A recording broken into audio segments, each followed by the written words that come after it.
Good morning, one and all. Welcome to Garden America. We are back in studio this morning. We do hope you had a good week. And we kick off the weekend in a very positive way with your garden buddies. I'm Brian Main, John Bagnasker, Tiger Palafox. Special in-studio guest today, John Clements. He is with us. We're going to be talking about a lot of things. We brought a lot of show and tell today, so we'll get into that. But in the meantime, questions, comments right there on our Facebook page. Those on Biz Talk Radio. This is a pre-recorded show from last week. You can always watch us live. Go to our Facebook page, Garden America Radio Show. We kick things off 6 minutes after 8 on the West Coast, Eastern Time Zone 11:06. Watch us live, interact. You can post your questions, your comments right there on our Facebook page. John Bagnasker, we've got two Johns in studio. So I'm going to go to John right now because you're full of thoughts and you're excited to be here as well. I am. We have a John B. and a John C. today. Do we have a Sloop John B? I don't think so, but that's good enough. So, what a week. What a week it was. What a week it's been. I'm finally starting to plant things in the garden. I planted, matter of fact, yesterday, John, I planted a Furcrea McDougallii. Sounds like Scottish swear word. It does, doesn't it? Furcrea McDougallii. I think they're native to Baja, and if I'm not mistaken, I think they're endangered, right? They are in the wild, yeah. Yeah, one of the reasons they're endangered is because you can't propagate them. They don't offset. You know, they remind you of aloes or agaves, but they don't offset like that. They do put out, after they bloom, they put out the little plantlets, but it takes like between 20 and 30 years before they bloom. Mm-hmm. And then they die. And they die. But during that time, you get thousands of them. So unless somebody has one in bloom, it's impossible to get another one. Now, are they also like the agave where they say, people call the agave the century plant, which we all know is not true. It's not every 100 years. They kind of are their own cycle. So you're saying 20 years is normally from the plantlet to a blooming age? When I planted mine at my old house, and it was about between 20 and 25 years before it bloomed. And the bloom spike was about 20 feet tall. And there's a lot of them that fall off of it. I know that. Hundreds and hundreds, yeah. Right? All right. Now, is the McDougallii, though, because I also know a lot of other Furcreas, mm-hmm. Do they bloom more often? And Once. maybe, well, no, what I'm saying, like, maybe it only takes them 5 or 10 years? I'm wondering, I think that, that variegated one, do they grow that from tissue culture maybe?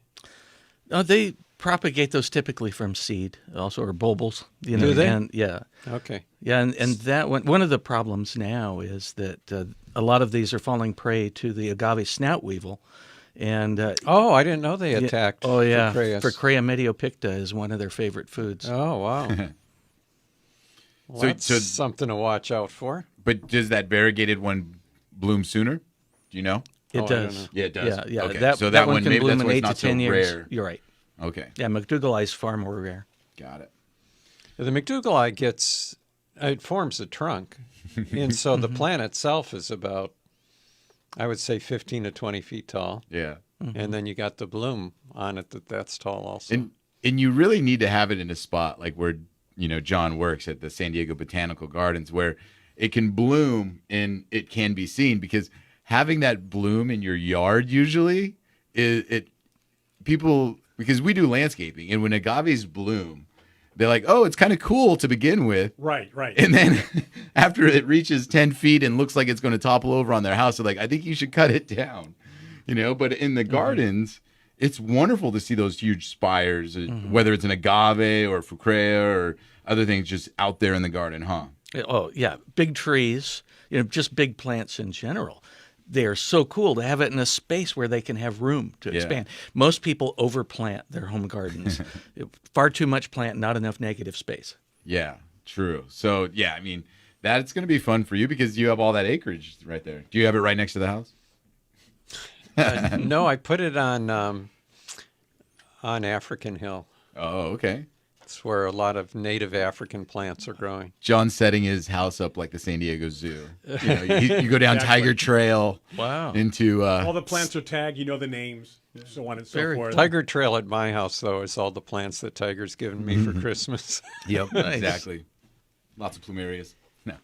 So we've got a lot of things to do today, a lot of things to show. Let's get some business out of the way. You've got your quote of the week, I believe, John, which this week it's more of a paragraph or a chapter, but nevertheless Sonnet. a great quote from, let's see if my memory serves correctly, John Muir? Is that right?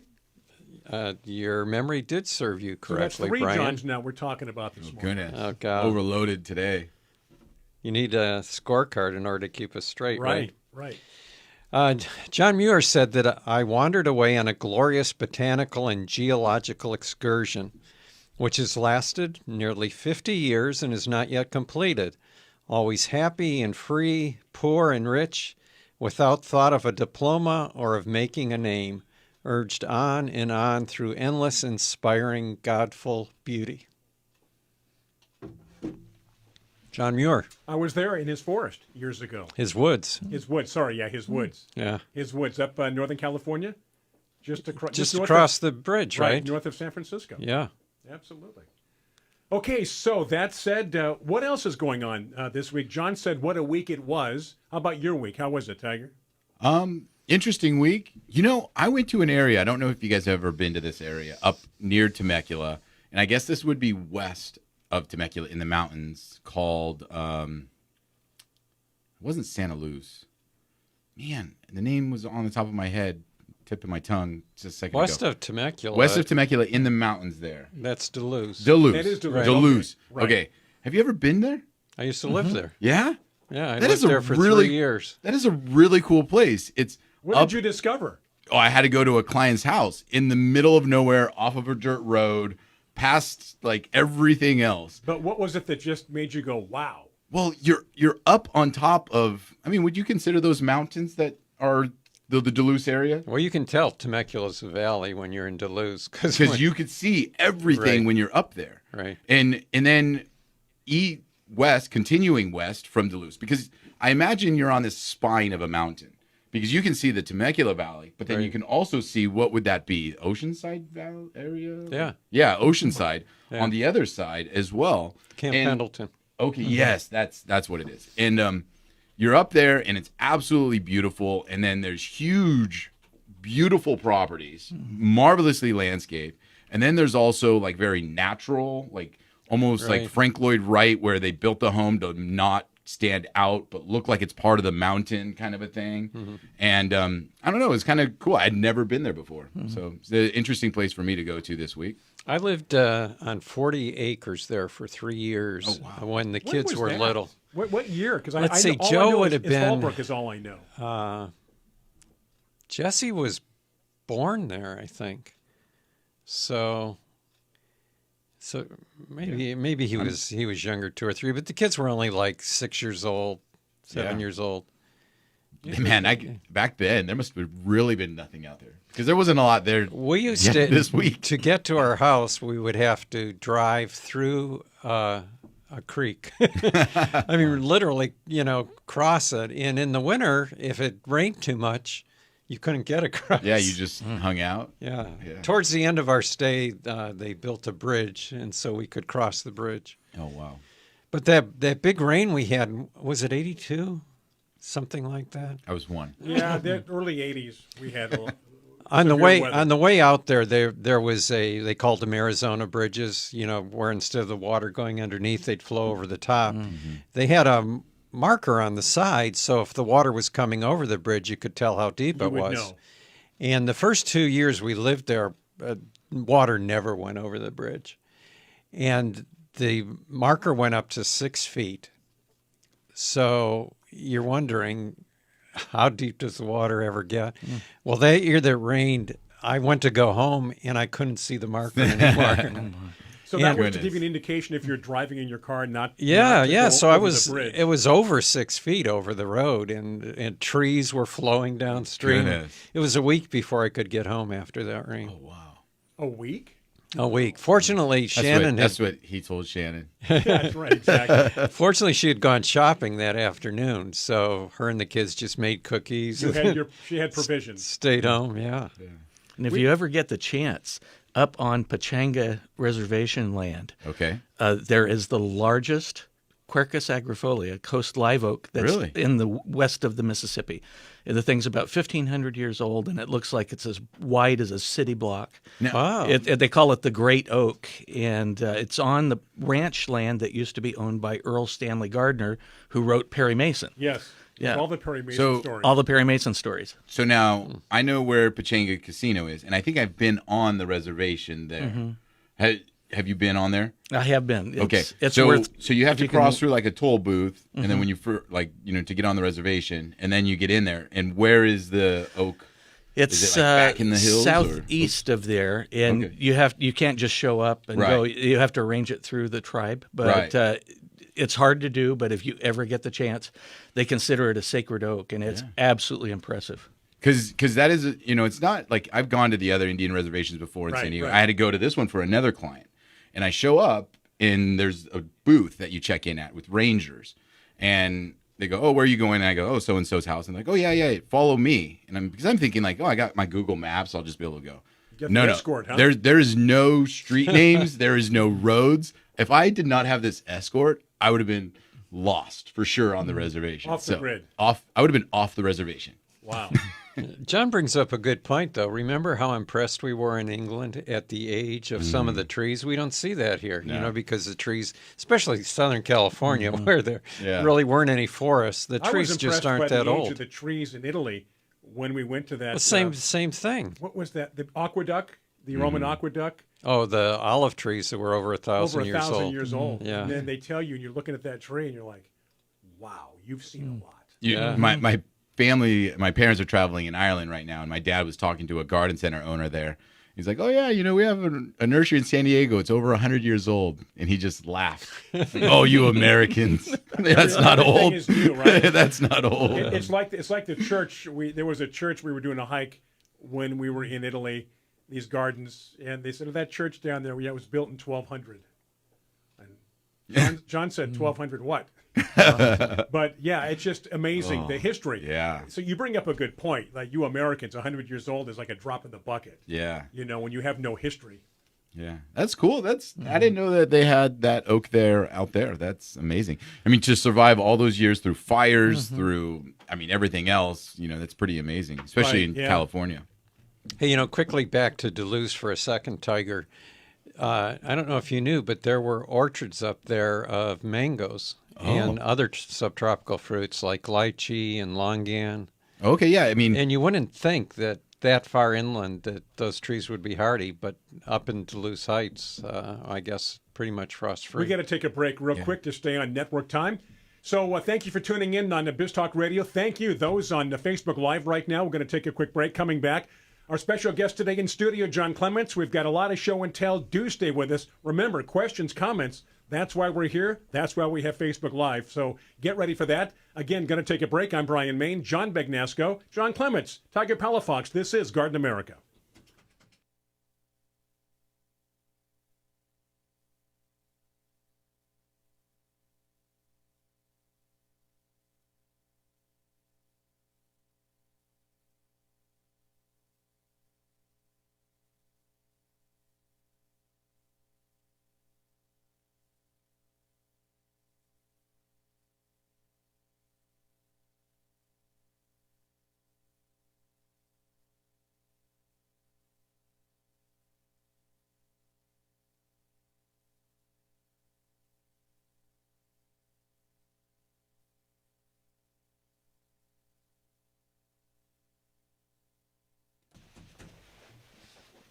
Okay, welcome back to the show. We are back. It is Garden America. Brian Main, John Begnasco, John Clements, Tiger Palafox. We are back in studio. Those on Biz Talk Radio. We thank you for tuning into this pre-recorded show. Guys, what do you want to do? Where do you want to start? Well, let's go ahead and start here with John Clements next to me here. John Clements is visiting us from the San Diego Botanical Gardens, where you would be head gardener, head horticulturalist. I'm director of gardens. Director, the title, yeah. Director of gardens. I want to reach out there and say basically the man responsible for managing all of the gardens there at San Diego Botanical Garden. Brought in some wonderful things for show and tell. But if you can start off by just telling us a little bit about the San Diego Botanical Garden. The garden's been around as a garden for about 100 years, believe it or not. And it started originally as avocado acreage and a little farm. Then it was purchased, much of the land was purchased by a couple named Larrabee.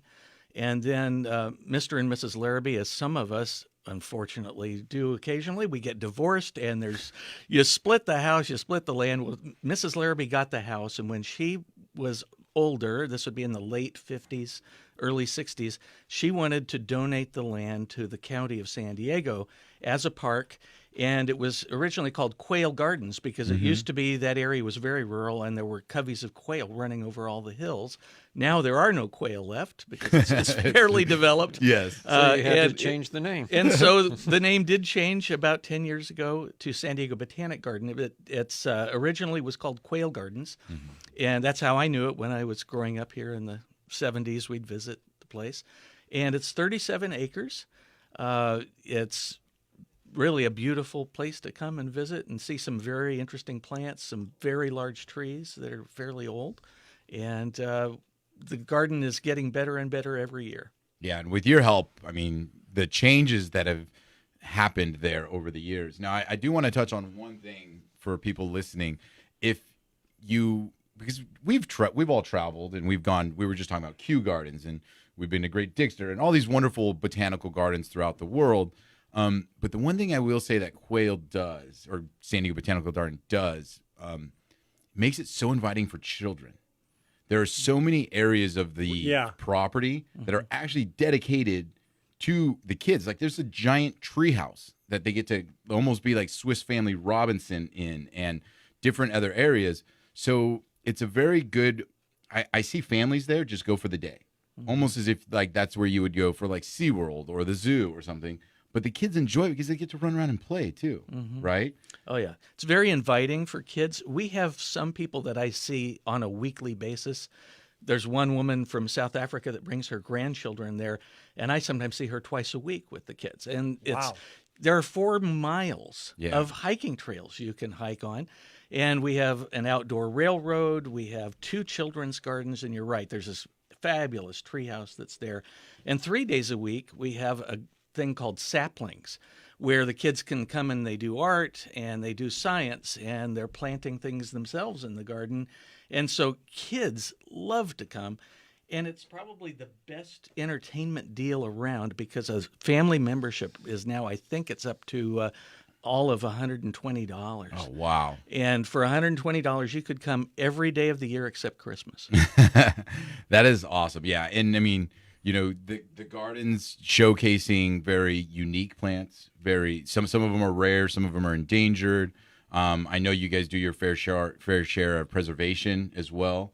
And you guys do some propagation, right? We do. In fact, that is probably the biggest area of growth for us as a garden is our science and preservation department. We're actually doing work now. We have a whole different department now called conservation horticulture, and we're working for the Bureau of Land Management, different agencies, City of Encinitas, because in that coastal sage scrub strip, of which there's very little left, there are plants of which there's one plant called Encinitas baccharis that there are 6 plants left in the world. Oh, wow. In the world. And they're right up in Encinitas off of a ridge. And we've grown those. It's called Baccharis susani. And we're propagating this stuff. My former boss, Tony Gurno, is head of that department. And they go out every day of the week collecting rare seeds and bring them back and propagate. Then we're putting it back into the native environment, which is a really cool thing about what we're doing. Okay, so you guys are actually incorporating these plants that you guys have now found and identified out there and growing them out, and then you're actually finding areas in the region that they're native to, Encinitas, let's say, and you're planting this baccharis back into parts of Encinitas? Right. Yeah. In fact, wow. we've done a lot of restoration projects where we were taking out the invasive species, all the arundo and things like that, and then placing back in these rare and endangered plants and restoring areas to what they were like 100 years ago or 200 years ago. And do you guys have a nursery on the property too, like where you sell plants?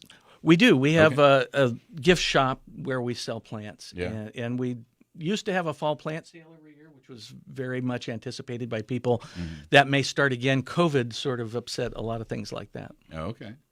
Yeah. So, again, John Clements joining us from the San Diego Botanical Gardens today. Such a neat area. And then, the one thing about gardens, botanical gardens, is that, like you say, this woman's there maybe twice a week. They're always changing. There's always something coming into bloom, going out of bloom, something going dormant, something coming into maturity. And then, you probably don't see it as much because you're there 7 days a week, but, something growing, a tree, a bush, whatever it may be, actually growing. And then you're like, one day you come back and you're like, when I visited this garden 5 years ago, that tree was only 6 feet tall, and now it's a massive specimen or something. So that's got to be pretty cool for anybody visiting, right? Oh, it is cool. And there are some plants that when they decide to grow, they grow so fast you can almost watch them grow. And we are rather famous for having some corpse flowers. And if you haven't seen a corpse flower bloom, that's an experience. Actually, I would even say seeing it bloom is not as much fun as smelling it bloom. Is that the one with a very bad odor? Very bad odor. Smells like, it smells like rotten onions, rotten fish, dirty diapers, and dead bodies all rolled into one. And when it goes off and blooms, you literally can, at times, see a gas come off of that spadix. And that spadix also gets hot. So there are chemical reactions going on inside this spadix. Whoa.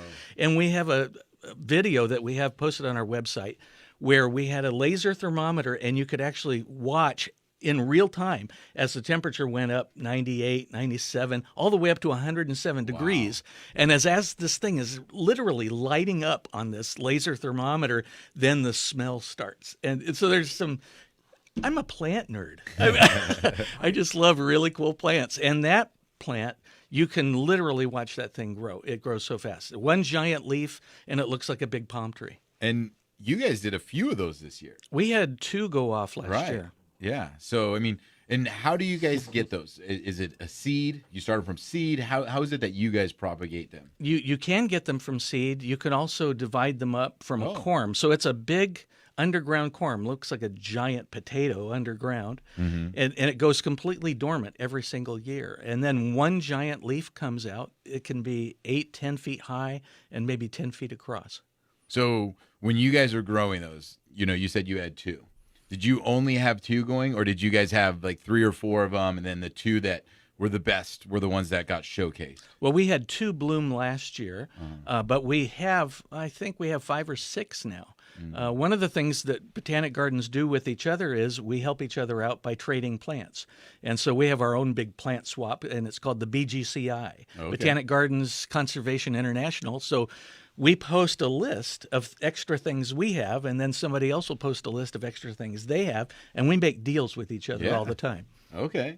Little plant swap there for sure, because you do see that is a very famous plant for drawing people into a botanical garden. So you'll see them at the Huntington and different places like that. So kind of like the zoo, you guys are swapping plants, and they swap pandas and rhinoceros and stuff.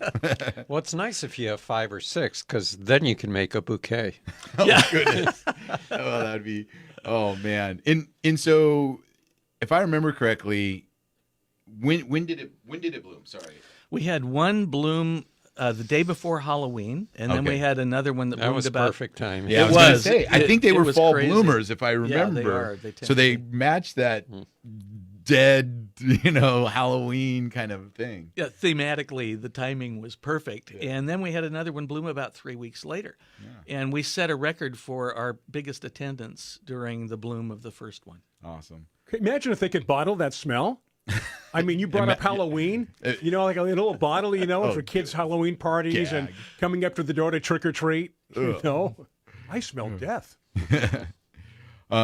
Did we have to pause for a break? No, we're not going to pause. We're going to go straight on through today, and I'll explain why later. Okay. We're going to just keep it going with no commercial breaks here for our Facebook Live people. So a lot of talking, a lot of things happening, and we can move in any direction you want. All right. I'm waiting for show and tell. Yeah, Okay. I think Yeah, we all let's, are, let's basically. go ahead and start with a couple of things. John, you brought in some wonderful plants for us. I'll make sure to kind of follow it on the camera, too, as best that I can. Okay, I did. Should I just do it from here, Tiger? Yeah. Okay. Yeah. I'm going to reach over Go and for it. grab a leaf. Yeah. So this is about a 1.5 foot long, foot wide green leaf. What is that? This is, and John is a really good plant identifier because he knew right away that is Ficus roxburghii. And this is an amazing fig from South Asia. It gets figs all up and down the trunk. Most of the time when figs happen, they happen on the tips, on the new branches. But this thing blooms all up and down the trunk. Oh. And it needs a wasp to be pollinated. So these are hard as a rock. But I have friends from Vietnam, and they have the wasp there, and they love to eat those figs. They prepare them up, put vinegar on them and other things. And that's a very cool plant. One of the things that's great about a botanic garden is we can grow things, we have the space for it and so on, that people can't grow in their home garden. So you get to come see the trees with the huge leaves or the giant trunks. And this is another ficus over here. How big is this ficus? The one Roxburghia, the one that you mentioned. It's not all that large. Our largest one is probably 20 feet high, maybe 20 by 20. It tends to not get as big, not like a Ficus macrocarpa, like at the zoo, that big Moreton Bay fig, which is an amazing tree. Yeah. And speaking of which, I want to ask you, because you mentioned this wasp and where this fig is native to, do you guys work with the zoo at all? Because I know sometimes botanical gardens work with the local zoos because they have to produce food for some of their Animals. non-native species animals. Sure. And they can't just, have it all the time. So they have to find some of these foods elsewhere, right? When the zoo had the pandas, we were actually the source of the bamboo for the pandas. Okay. So you guys do work with them where some of the species might be something that the zoo might need one day or something. Yeah, and the zoo actually has a crew. They call it the browse collectors, and they go out throughout the county, and people that have the right kind of plant material, they'll ask, well, can we trim your hedge? There you go. And give that to our giraffe or to our koala bear and things like that. So so there is an entire department at the zoo called the browse collecting Are department. you looking for plants, different species that you don't have that you'd love to have on your grounds and your property? All Is the that time. ongoing? All the time. Yeah, we are constantly on the search for more and new and unusual plants, and we're always trying to expand the collection. Right now we have about 5,500 species on the property, and we're looking to grow every year. We probably I would think we add 1,000 plants a year to the garden. So next year at this time, you'll give us a figure of 6,000. Probably, yeah. No, it does keep growing. Unfortunately, you also lose a few. We do have plants that expire.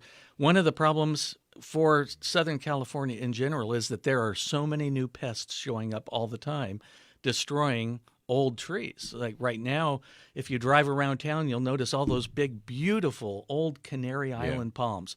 They're just dying. The heads just completely fall off. And that's because of an invasive species called South American palm weevil. And so they're moving on now to Bismarckia palms and to Butia capitata, a lot of other type of palms. So one of the things, and technically, Canary Island palms were an invasive species because they're from the Canary Islands, but they just volunteer all over the place. But now we have another invasive species taking out the invasive species. So it's a very complicated world. Ongoing. It is ongoing. So when you see something, a tree that looks like it's not doing too well, dying, and it hasn't happened before, then you have to do some research and find out what is happening to this tree in particular that's indigenous to a lot of our trees. Right. There are new pests all the time, too. For instance, there are 4 types of ambrosia beetles that are now running active in San Diego. There's a polyphagus shothole borer and the Kuroshio shothole borer, and those are taking out, in fact, almost all of the Tijuana River Valley was destroyed by the Kuroshio shothole borer recently. And so willows, old stands of trees are all dying. And so some of that has bounced back, but it's an ongoing problem in that there are constantly new threats coming to San Diego. All right. What else do you got? You were about to reach, I think, over for something else. Well, this is another ficus leaf.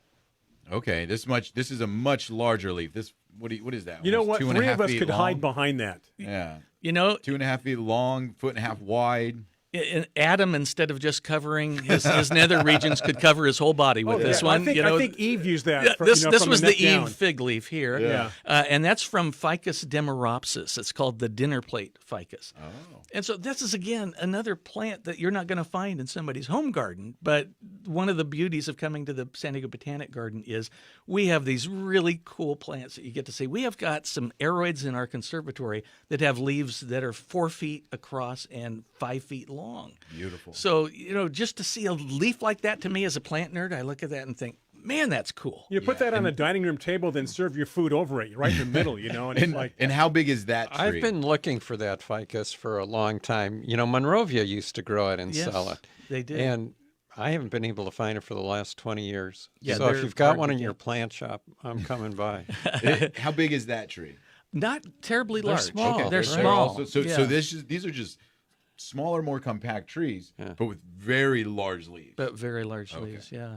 Didn't that also used to be called, was it Kingiana or something? I think that is right. And yeah, then- one of the things that happens in the plant world all the Right. time, and I'm old, is that I learned names 40 years ago, Right. and now half the names change. So in order to get famous, somebody wants to publish some paper and say, oh, instead of being, we Yeah. talked about this, Ficus that, benjamina. Acacia carew, which used to Right. be this beautiful African acacia with yellow fragrant blossoms. You have one, John. Right. Still It's is. now- It's just not an acacia. Yeah, it's not an acacia anymore. It's a Vaccalia. And so somebody decides, I'm going to change genuses here. And it's all very fluid these days. John says that's the only reason why the major in college. Well, of, yeah, if you get a degree botany in taxonomy, exists. what do you because- do? If you only so have a many new degree and you're species. not changing names, then you're out of a job.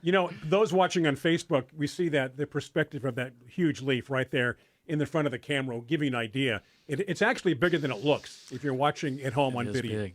Yeah. It's huge. Yeah. So, all right. This is another fun thing. This excited John. Big Nasco. This is from Cagelia africana. This is called the sausage tree. And this is actually a rather small sausage. They can get 3 feet long and hard as a rock on the outside. And this is a big seed pod for that plant. Yeah. It's in the Bignonaceae family, if anybody knows how Bignonia flowers look. Big, beautiful, sort of, it looks like an Aristolochia flower, and they hang in clusters. And then it forms this very cool fruit. And they hang in clusters. And they hang in clusters. So it Looks like a bunch of salamis tied to it a does. tree. the vision of walking under this tree is basically you going into a deli. Yeah. And you have Exactly. all these sausages Exactly. hanging from the roof. That's what I was thinking about. What you think about Yep. when you walk under this tree when those seed pods do develop. It And- looks like a bunch of salami hanging in Philippi's on India Street. Exactly. Yeah. Exactly. So I think that's definitely one of the reasons why it got its name, because they do hang. This isn't just one or two here or there. They hang in clusters on the tree. They do. And it's always impressive to me too. I mean, we're talking about the leaf size and we're talking about these seed pod size, but the sausage tree branches are not real big, but they can support a lot of weight. So I mean, you're a tree guy, trimmer. And so working at the botanical garden, I mean, it's got to be just amazing to see some of these trees and then what they can actually do by themselves, right? Yeah, the trees are maybe one of, well, how can you have a favorite? It's like having, you have a favorite child. I mean, but I do have some favorite I do. trees. John does. I'm not going to say who, though, because my daughter's listening. I wanted to ask you a question about that sausage tree, though, because the sausages that I've seen in California are smaller than the ones I've seen in Hawaii or Florida. So I'm wondering if the fruit is affected by humidity or if there's seedling variation in the plants or what's going on. And on top of that, John, I think to tie in, somebody's asking if it's edible. It is not edible. Okay. unfortunately. However, they do make a beer out of it in Africa. Kenya, I believe, yeah, in right? Kenya, yeah. Sausage beer. I'll Sausage have a glass beer. of Doesn't sausage that sound beer. appetizing? Anyway, back to John's question. So they are affected by heat and humidity. So Okay. we find like this month, August, has been pretty warm and pretty humid, and there are plants that are just going off for us right now. Whereas normally, especially where we're at on the coast, it's always cool. Right. There's And always a breeze. There's always a Right. breeze, and we're really on that ridge line coming up off the Pacific. So we have one half of the property that stays cool all the time. On the other half, it can be 5 to 8 degrees warmer, and so we have little microclimates even Right. on our property. I had 2 of them at my old house in Fallbrook, and they both grew, they flowered, they fruited for about 10 years, and then both of them immediately died. Oh. And I couldn't figure out what happened. Yeah. I don't know if it was the sausage tree borer that was in Fallbrook only. The gopher probably is what it was. What else do we have? Just so you know, those on Facebook, we're keeping the same camera shot, the same camera angle here, so we can zero in on some of the things that John has brought in this morning. These are 2 halves of a whole here, and this is a really cool, dangerous big cone. Now, that looks heavy. Is it as heavy as it looks? They are heavy. They can get this one probably weighed 12 pounds or so, maybe 13 pounds, but they can weigh up to 25 pounds. And this is a cone from a bunya tree, and that's Araucaria bidwillii from Australia.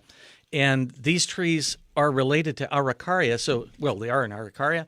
But if you're familiar with Norfolk Island pines, they're in that same family. Monkey puzzle trees, the Araucaria, the big robustas, and the Australis from that South Pacific. And this thing, when it cones, these drop out of these trees, and they're 140 feet high. They're huge. They're in our rainforest. Now, they say that coconuts kill so many people per year. What about that? There's one in a park in Carlsbad that they have to shut the park down in August, mid-August to about mid-September, because if this did hit you in the head, it could done. kill you. Yeah, you're it could be done. Because even a coconut is not nearly as big or as heavy. Yeah, and these are spiny, too. So you've got the combination of spines and then also the weight. Gee. And it's a little bit like a pine cone. These come off, and then I have some seeds somewhere. Brian, you remember that song, Don't Sit Under the Apple Tree? Right. Well, It used to be, it was originally entitled Don't Sit Under the Bunya, Bunya, but bunya. it didn't think flow as well as they the also apple call tree. it the natural selection tree.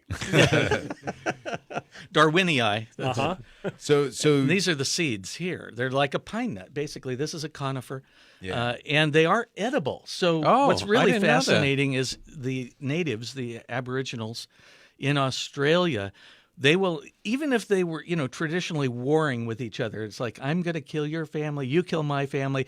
When it was bunya season, everybody makes peace, and they go and they hang out with the bunya trees, and then they eat the fruit from this tree. Wow. It's poisonous in its native state, but We get a you nice can tight treat shot. this. You can hold it up. Oh, right so there. these little Wait, cones. what do you mean here it's we go. poisonous in its native state? So if you were to just Eat eat it. these like this, you have to Right. prepare them and leach out Oh, the poison and so okay. on. Is But that they, like what you do to an olive tree for olives? Same kind of thing? Well, Well, except olives aren't poisonous. they're not poisonous, but olives you have to brine them to Brine make them, them okay. edible. Right. Yeah. So, I mean, and then just to describe for people that are listening right now, the pine cone is about the size of a basketball. And then like what you would get off of the pine cone, the seed pods are the size of a small hand. And then the actual seeds in that little, leaf from the pine cone is the size of not even a large, that's like a walnut or bigger. Yeah, It about looks like the an size of almond. a walnut. It looks like an Like a almond though in giant the almond. shape, but giant almond. Yeah. Yeah. Oh, that is so cool. And so, do you find in the botanical gardens that you have all these species? Do some of them kind of naturalize where you will have seed pods fall down, and then next thing you know, you have some of these little seedlings starting up underneath the trees or underneath the bushes?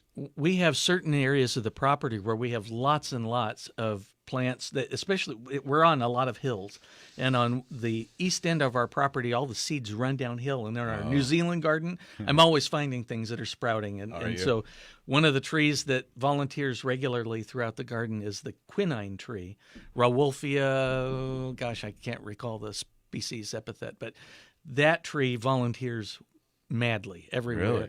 And then cork oaks. We have a lot of cork oaks on the property, and those tend to sprout all over the place. That's how the plant shop gets supplied, right? Yeah. Dig 'em up. Dig them up and put them in little 4-inch pots. When I was at my old house, I wanted I had been to New Zealand and wanted to get a cowrie tree. Oh, yeah. And back then I couldn't find one, so I ordered some seeds from New Zealand and planted one.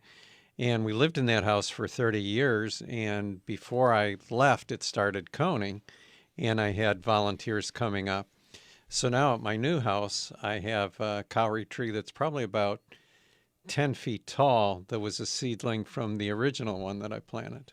Wow, very cool. So that one was Australis from New Zealand?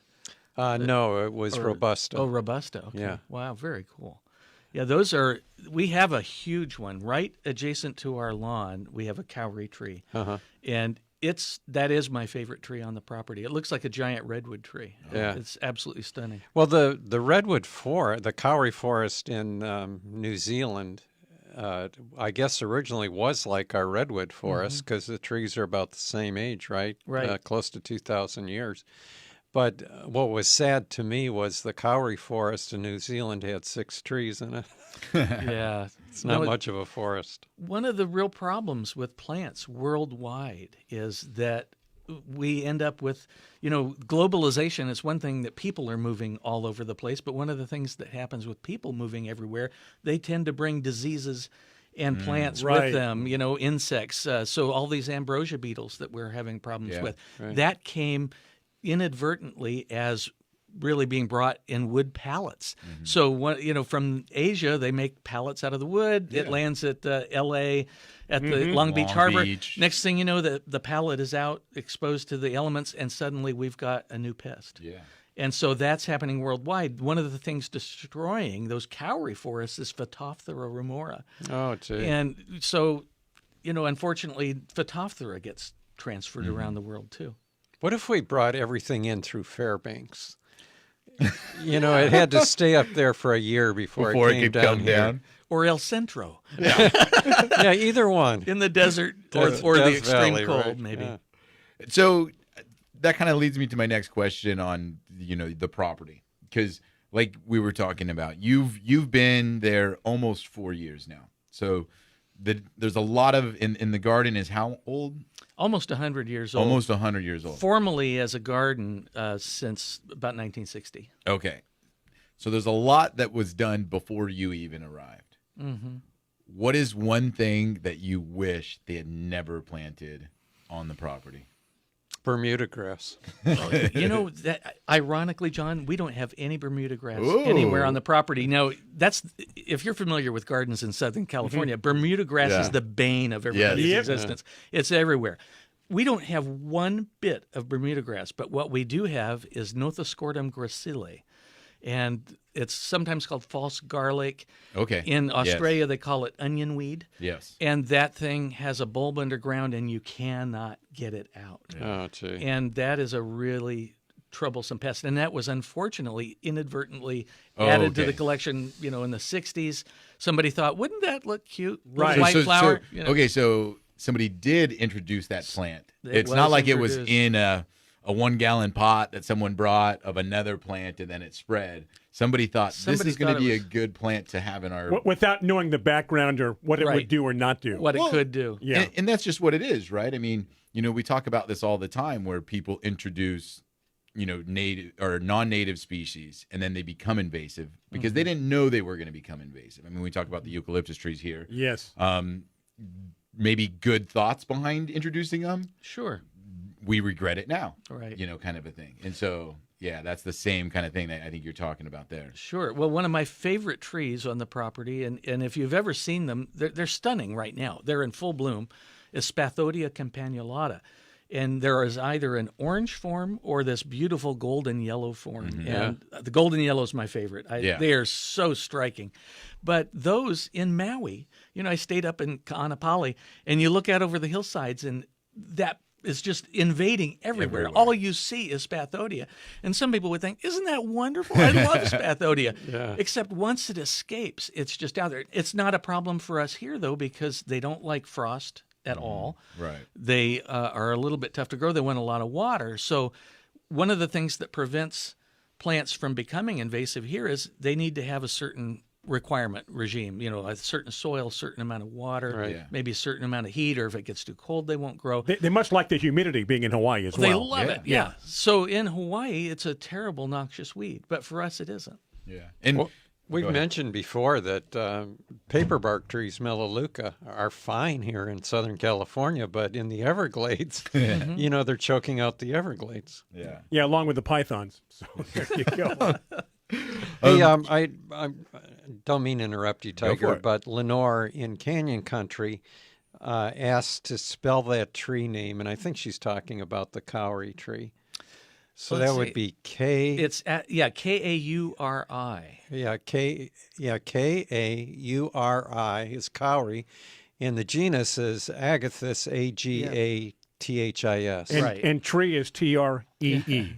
Double job. E, And right? Good job, the Brian. true kauri tree is Agathis or Agathis robusta.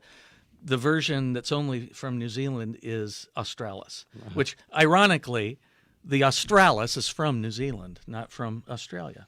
It's like the Washingtonia robusta and Washingtonia folifera. The robusta is called the Mexican fan. Mexican fan palm, and that's the one that's native to California, right? Right. Hey, John, do you have an Australian bottleneck tree on the property? We do.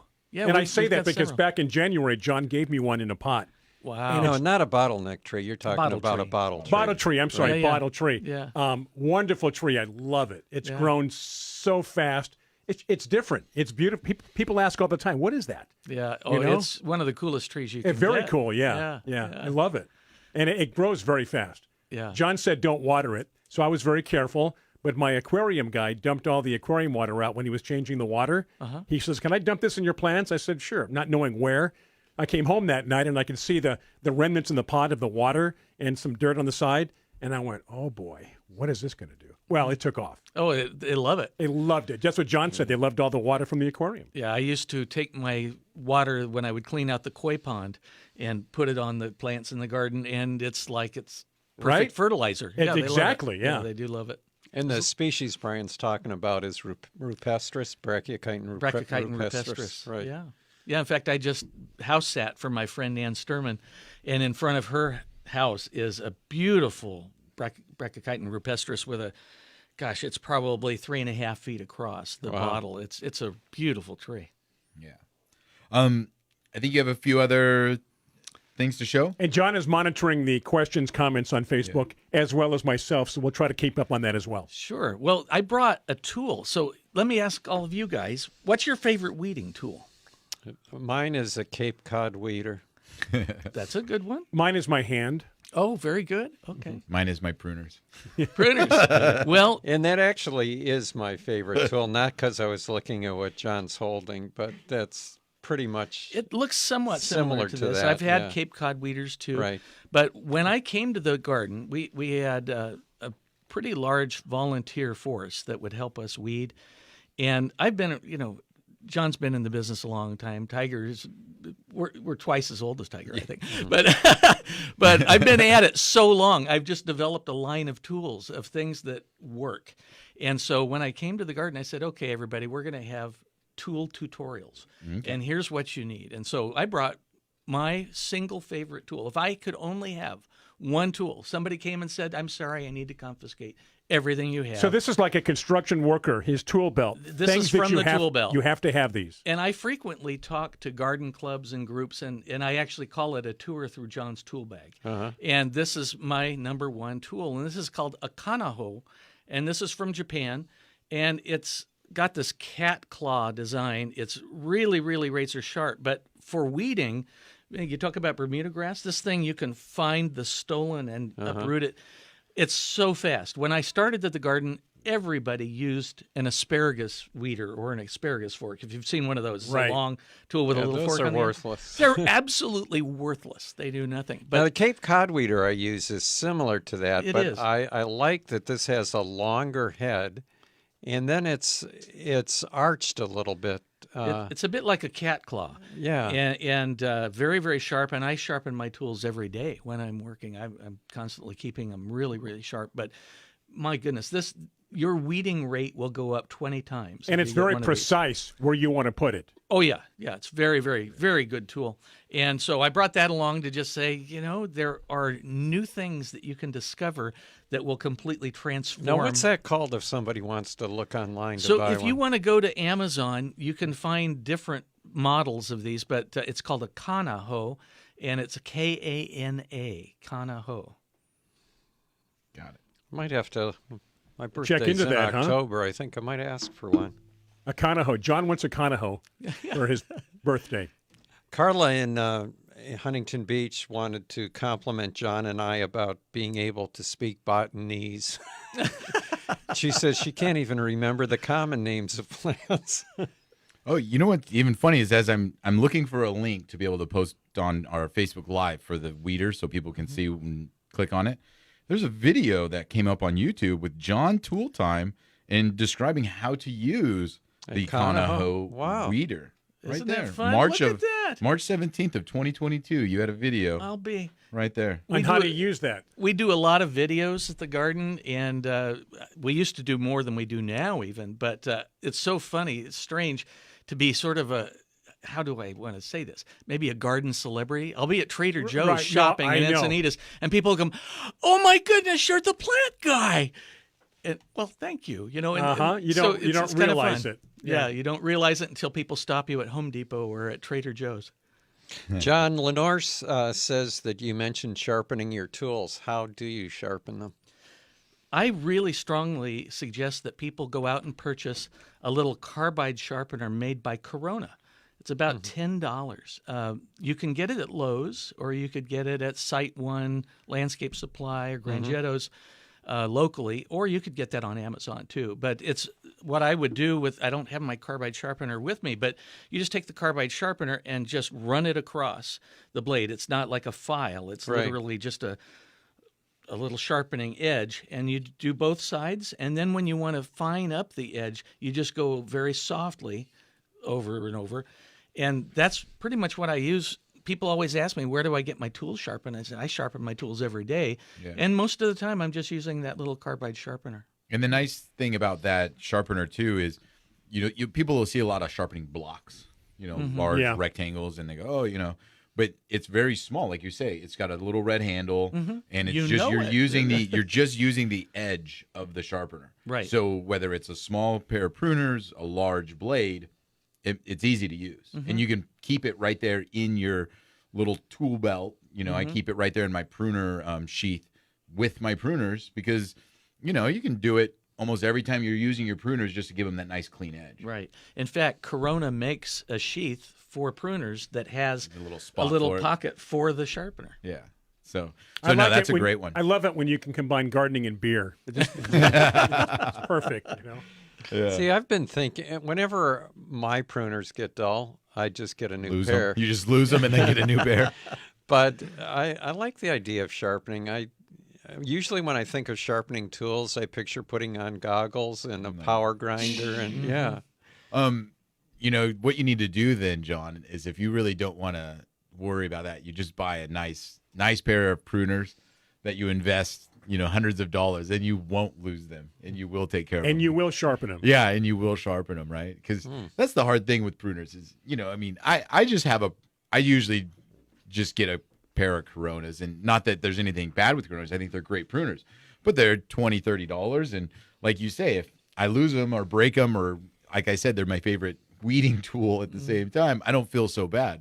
But if I had a pair of Felcos for $180, then I would think twice about using them as a weeder or losing them or misplacing them for sure. Well, my pruners came from Japan, and I think that because they were good pruners is why I don't sharpen them. Oh, there you go. Because they really don't need to Dull. be. What is Though like they probably a should Ginsu be. knife, right? Never needs sharpening. Just like it, yeah. Are they ARS?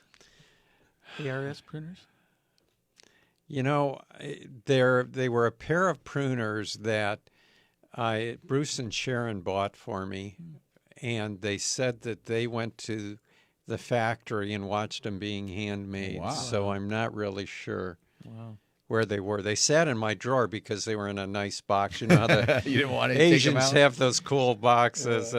So it sat there for about 10 years before, You even pulled them out. And started using before them? my Felcos or something finally rusted up from being left outside. And we just sold another one. Tanya said, sharpener ordered. Thanks for the info. Yeah. Oh, and great. a shout out to Sharon, by the way. When I was a kid, I used to ride my bike to Presidio Garden Center. Oh. My brother and I, and we lived up in Claremont. We would ride our bikes down to Presidio, and in the summertime, we were probably there every single day because we had tropical fish. Right. We're both plant Right. nuts, and then eventually we both got into koi too. But Sure. we would just hang out at Presidio, and Sharon and Bruce and Glenn. It's like, oh, here are those kids again, you know. Yeah. But it's amazing how the garden community here, because I've been here so long. I remember old Mr. Anderson and going to Mission Hills Nursery when it was owned by the Antonelli brothers Yep. that worked for Kate Sessions. I mean, so That's history. That's a lot of history. That's a great amount of history. Yeah. Yeah, lots of fun stuff. And being San Diego, and kind of back to the botanical gardens, is the cool thing about where we live is if you are a garden nut, if you are a plant nut, you have a lot of options, right? I mean, you can collect plants from tropical regions, from dry regions, from forests, wet regions, from all parts of the world. I mean, the locations where we don't get to get plants from are very small. You talked about a rhododendron. And rhododendrons are cool and they're fun. Peonies. Peonies are cool and they are fun. But when you think about the plants that we can't grow compared to the plants that we can grow, I definitely feel there's a lot more we can. Oh, yeah. than can't here. And But we John garden, knows plant nerds always want to grow what doesn't Exactly. grow here. Right. we garden all year basically too. We're not, Yeah. stuck in that rut. You got to wait till Mother's Day or May or fall's coming. Take your plants inside. Yeah. Very spoiled in terms of not even think. We don't even think about it. Well, and I mean, to just go crazy on this, and I'm sure the gardens have these locations as well, because you guys probably have some plants that are very tender and you might need to bring them in for the wintertime. And, when we were in England and other parts of the world that are cold, they're so excited about plants that they build large conservatories, greenhouses to hold their plants in over the winter just so they can have them there.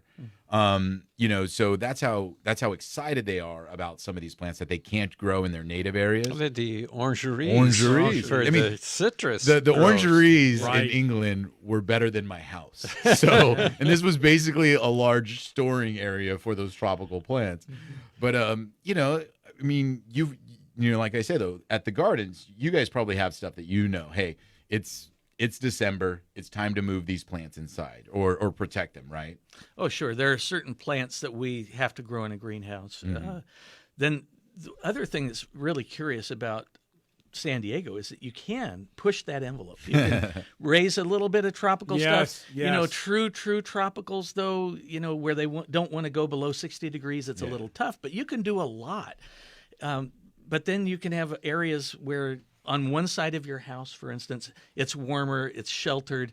The warm air will collect in a spot, or it's a sunny south side of your house. That's the place to plant a mango. Yeah. Right. Plant it on the south side of your house, and especially on a slope, because the warm air, Right.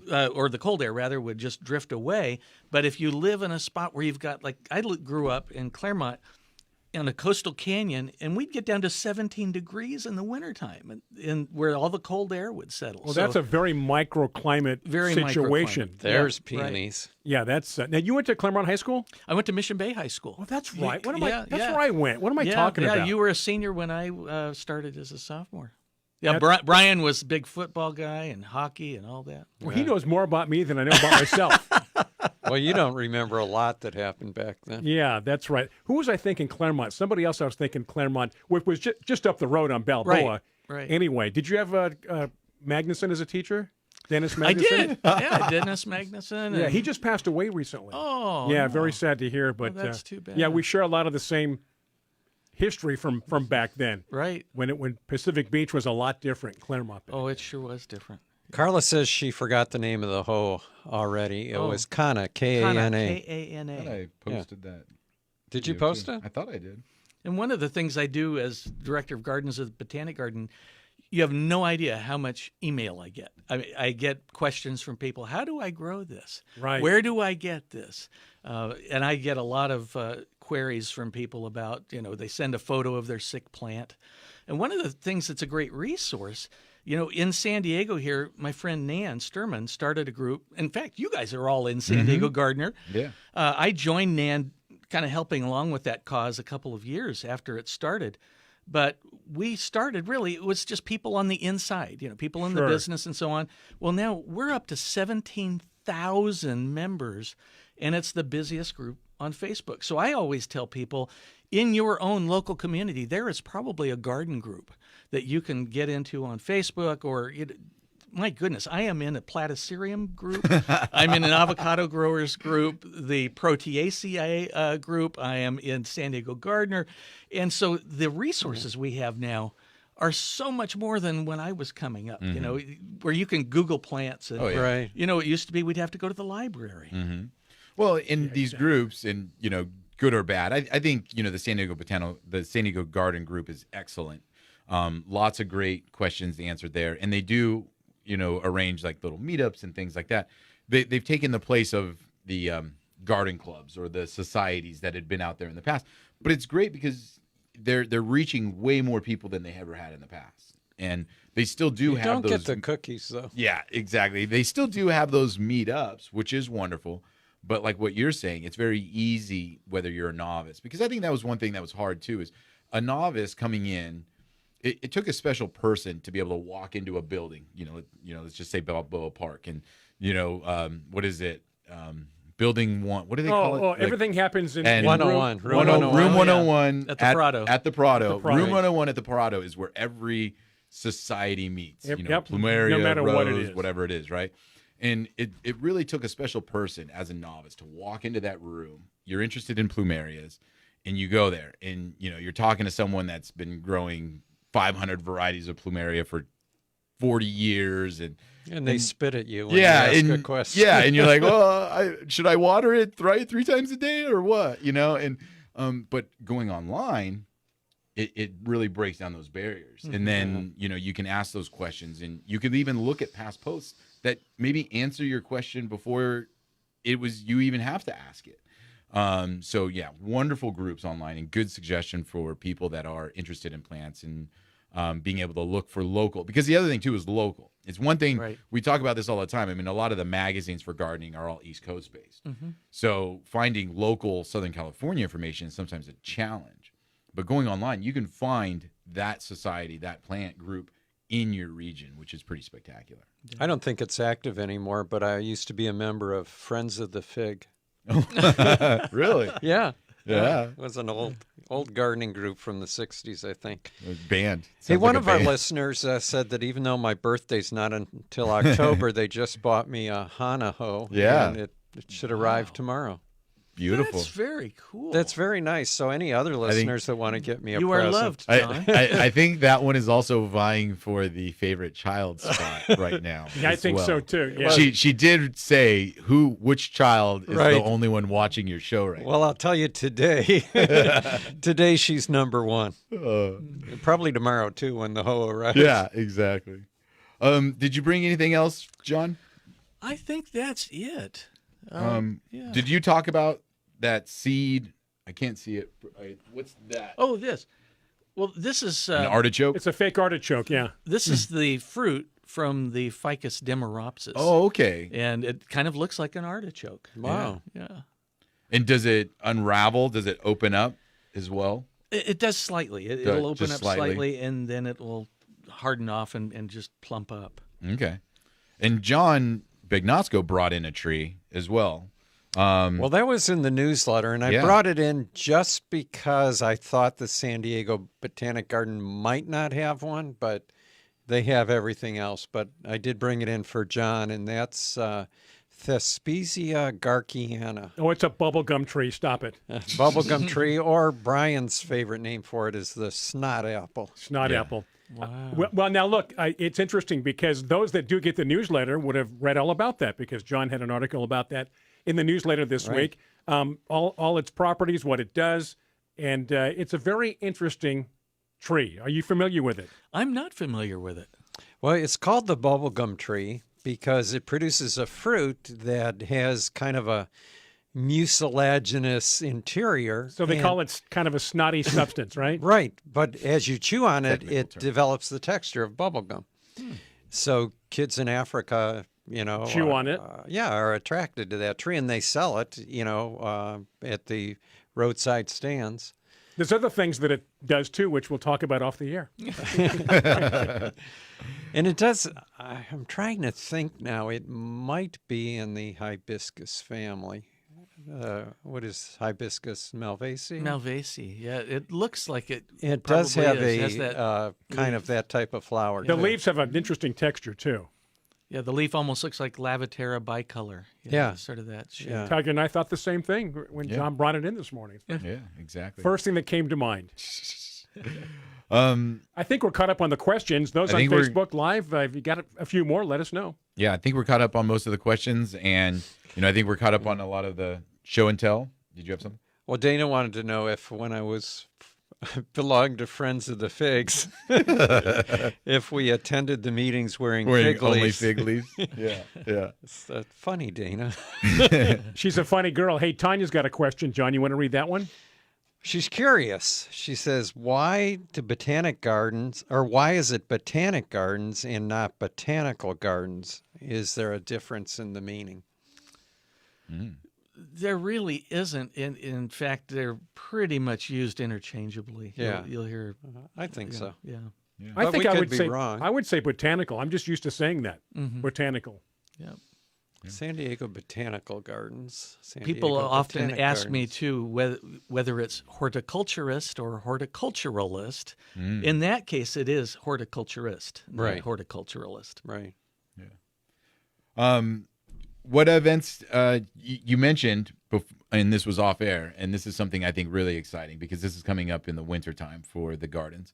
You guys are going to have a, what would you call it, a program, a light show, a light program, and an event? What would... Yeah, correct. We are going to have starting, I think it even starts before Thanksgiving, but through then the first of the year, we're going to have a really cool display called Lightscaping. And this is really a world famous event. They started in Kew Gardens in England, and it was so successful. Kew gets 500,000 visitors in the winter just for their lightscaping event. And so they were so successful that they were purchased by Sony Corporation. And so the same people that inaugurated that and developed it at Kew work for Sony now, and it's called Lightscape. And we're going to have essentially that same program at the San Diego Botanic Garden this winter. And we're going to close early each day at 4, and then starting at 5 until 10 o'clock, people could come and walk through a 2-mile long, if you wanted it to be. We did a similar thing at the Arboretum in LA, and it took me 2 hours to walk it.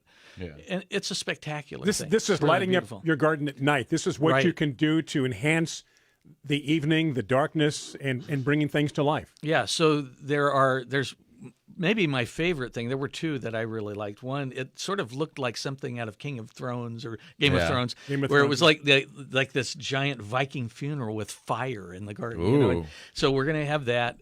We're also going to have this thing called the Singing Trees, where it's not just the lights; it's also music. Okay. It's multimedia. Wow. And so this is really going to be a spectacular event. What a great way to be able to enjoy the gardens. And this kind of goes back to what I said before. I mean, now you can walk through it during the day. You see the beauty of the plants, the flowers, and everything else that's happening. But then again, to now go walk through it at night, and it's a brand new event because It doesn't look like the same place. it doesn't look like the same Right. place. You can't see, number one, at night, everything there. But now the lights are going to shine up on these trees or shine down, different colors, different elements that just bring a whole new view to someone. It's almost like they'd never been to the garden before. So, if you have a chance, you're in Southern California during that time, definitely might want to put that on the list of things to do. Or if you live here in San Diego, definitely check it out. And tickets for that are the same as the garden, or do you have to buy a special ticket? It's a special ticket, and Okay. it's after hours. And so if you go to the website, sdbgarden.org, all the information is there. Perfect. Some people have already bought tickets. Yeah. So it's going very well. Good. Back to Tanya's question about botanic versus botanical.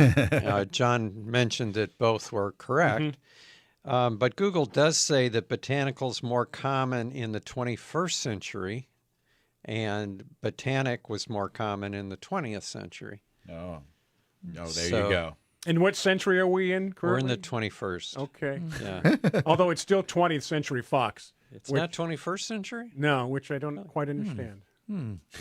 They never No, rolled her.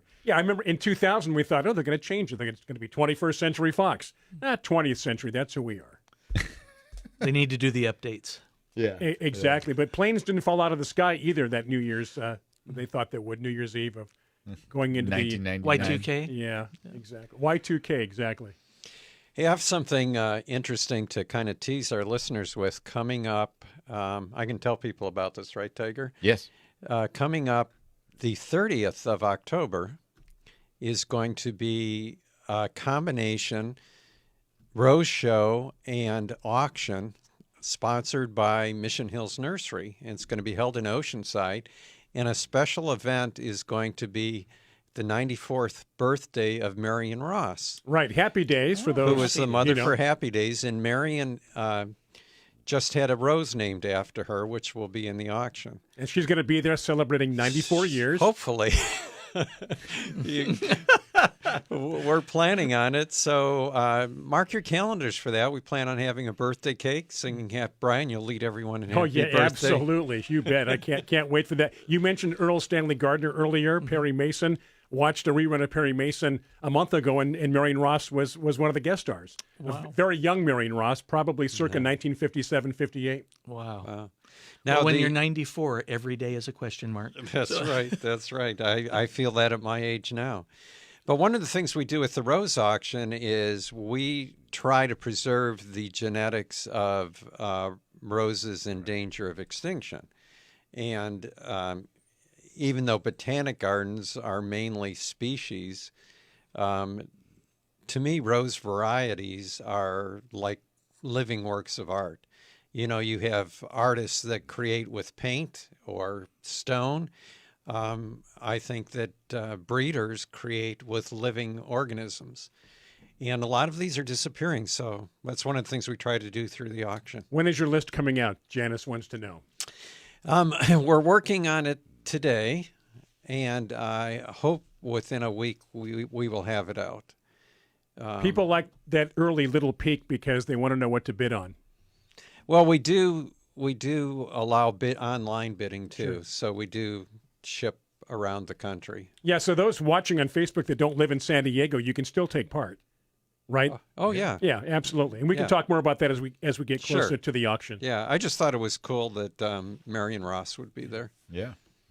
Lots So we of look fun. forward to that. And you and Tiger will both be Well, now there. wait a minute. Back in 2019, we had Jerry Mathers there. Yep. We did have Jerry Mathers, right? And there was a rose named after Jerry Mathers. The person who won the rose got a glossy promo Signed photo. photo, Yeah. signed photo from Jerry, and got to Exactly. have their picture taken with them. So you never know who's going to pop up at that. Have you been, John? Ever been? I have not. I'll have It's to- I'll have interesting. to- Are you a rose guy? Do you like roses? I do like roses. Probably more species, right? Well, you know, I love David Austin roses. Really? Yeah, I'm a big fan. I've got quite a few in the backyard. Nice. Those are the one group of roses I don't have out of the Well, almost 2,000 varieties I have. No, Wow. virtually no restricts, David Austin. He restricts his varieties because otherwise it'd be just way too much. Doesn't Well, I he- usually don't put anything in that I could buy Yeah. at Home Depot or local garden center because it doesn't need protecting. yeah. But David Austin, of course, one of the world's most famous breeders, and San Diego has one of the world's most famous breeders, Ping Lim, Yeah. who's been to our auction several times. Mm-hmm. But anyway, it's going to be exciting, and there's going to be 3 speakers there. Burling Leong, who was the propagator for Ralph Moore, the father of the miniature rose, and she's the one who developed the Marion Ross rose. She'll be there along with Anita Clevenger from the Sacramento Historic Cemetery, which had a wonderful rose garden before it disappeared in the last 3 or 4 years. And then Greg Lowry from Vintage Gardens in Sebastopol. So they'll be talking about preserving roses, all kinds of history. It'll be a lot of fun. And then on Sunday, what time? 1 o'clock? 1 o'clock's the live auction. It's the live auction. Saturday and Sunday both is the Rose Show with the San Diego Rose Society. So it'll be a lot of fun. And that's October 30th. That's October 29th and 30th, right. The actual auction's on the 30th. The Rose Show starts Well, that's when on the Tiger 29th. and I have to be there on Sundays when we have to show up. Yes, you're welcome on Saturday, too. Oh, nice. wow. That's the first time they've ever invited Didn't us have to to the say other It's that. the part. first time you've ever sponsored the show. All kinds of benefits. Yeah. Nice. Sponsor the show. Yeah. Outstanding. Let's see. I'm assuming Marion Ross is a Rosarian. Does she have any collections here in San Diego? Marion Ross, I don't believe she is a Rosarian, and at 94, I'm not sure how many collections you have. She does live in a care facility in Solana Beach, and her son will be bringing her, because he'll be coming over for her birthday anyway, will be bringing her to the auction. Outstanding. John Clements, back to the garden. So anything else coming up in the future for you guys there? That you want all of us to know about. We got September, we have October, we have, so much stuff. The fall is probably a great time to visit the gardens as well, right? Fall weather at the Yeah. garden. Yeah, is it's the wonderful. best. It's so nice. The days are perfect, and really the garden changes, like you were saying. Every time you come, something's different. Something's in bloom, something's growing, and so that's just really how I think people can come every week and do their walking and enjoy it, because it is beautiful. It's the same. It's always that steadfastness of if it's green and it's beautiful, but there's always something that's new and interesting, and so that's one of the great things to come for. One of the things we do frequently is we do shows, too. We're just finishing up a houseplant show.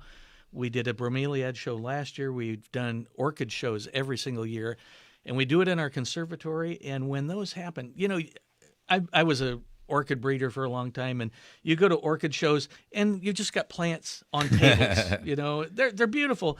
But what we do is we actually design the space. Yeah. And so it all is very naturalistic, and so it's like walking into a rainforest, but with all those same plants the way you would in an orchid show, but it's artfully displayed. Wow. And so we have something on tap all the time that's beautiful and great events for the kids. No 2 days are the same. That's really true. Yeah. I have a few plants in my house that came from the San Diego Botanic Garden before your security was. No. As tight as it is now. Before they started checking bags on the way out. Are you the one that dug up those cycads? No. Actually, the plants I have were given to me by Dave Erlinger. Oh, yeah. But I wanted to ask you, because I don't have a lot of information. I was fascinated. I assume they're still there. There were some hemanthes that I think were referred to as tractor seat hemanthes that had these just huge leaves. Do you have any more information on those? Are they still there? I don't think they are there any longer. Really? I might have to give you one back. No, I don't think we do have them. And they were referred to as tractor seats because the leaves were, I mean, there's only 2 leaves on a hemanthes, but each one was big enough for you to sit in. Yeah. Yeah, one of the difficulties, and Dave's a great guy, is water in Southern California is a huge problem, and it's getting worse. And so one of the challenges for people that are plant lovers is, how do you water your plants? And, lawns I use are a big. hose. Yeah, yes, that's true. That's one way, or watering can. Yeah. But where we're going to get that water? I mean, you look at Lake Mead, and it's almost bone dry. Right. And so one of the challenges is, what will this metropolitan area do for water? And so we have part of our garden on recycled water. Well, plants don't like recycled water. Oh, Right. yeah. It's very high in salts, has a lot of dissolved solids, and so we have plants that frankly just abort themselves after a while with bad water. So that's a challenge. And how do we really balance the water needs of a region and the desire to grow plants? Lila in Poway wants to know where the Row Show and Auction is. It's going to be in Oceanside, and hopefully it'll get posted to ccrsauction.com within the next week or two. And we'll make sure we let people know. It's the same place? No, it's at I think it's the El Corazon Senior Center. It's a different venue, and it's supposed to be, I haven't seen it yet, but it's supposed to be huge, plenty of room. Beautiful. For both the show and an auction. Another quick question. When I moved to California, one of the common hedge plants or screen plants was Catha edulis, cot. And now I think it's illegal to sell in California. I'm not sure. You don't see it anymore. No, you don't see it. I'm not sure whether it's illegal now or not. And cot is used as you chew the leaves as a stimulant. I brought some in for you to try. Right. And they use it in the Middle East and some African countries as a stimulant. John planted his 2,000 roses all in one day after chewing some.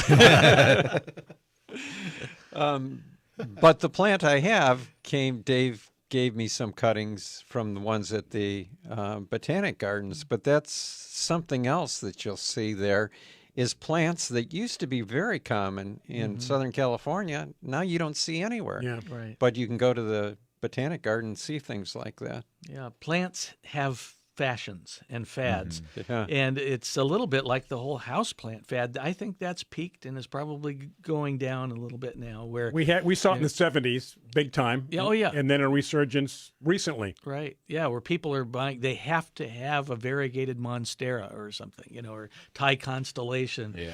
And so And the prices are unbelievable. It's absolutely crazy. Yeah. I remember I was going to buy a Thai constellation years ago, but it was $75. And now it's what, $7,500? Something close to that. Hey, Tanya from San Jose, John, wants to know if there are YouTube videos of the orchid and bromeliad shows that you're talking about. No, I don't believe there are. We do regularly do videos, and we'll post things on our website or on the garden's Instagram. So you could check there, but I don't think they actually did a video of the orchid show. Okay. I think that's going to do it. We're all caught up. We have a lot of people viewing the show this morning, John, thanks to you, and we do appreciate you stopping by and being a guest. We should do this at least once a year, I think, just to keep up on things. Yeah, well, thank you. Or as you say, things change at the garden every day. We could do it every day, but that's not practical. Well, you guys will have to come and do a remote up there. Yes. That would would great. be fun. Yeah, we could do that. Just need some good Wi-Fi hotspot, and we're good to go. That'd and then be great. those in San Diego that are listening can come up and watch us live. So, hey, thank you so much. Those tuned in on Facebook Live, thank you for the great questions, the comments. Thanks to our guest, John Clements. For the entire crew, I'm Brian Main, along with Tiger Palafox, John Bagnasco. Have yourself a great rest of your weekend. We'll do it again next weekend right here on Garden America. Until then, John, you say I don't say it anymore. I'm going to say it this time. Let me hear. Good growing. Take care.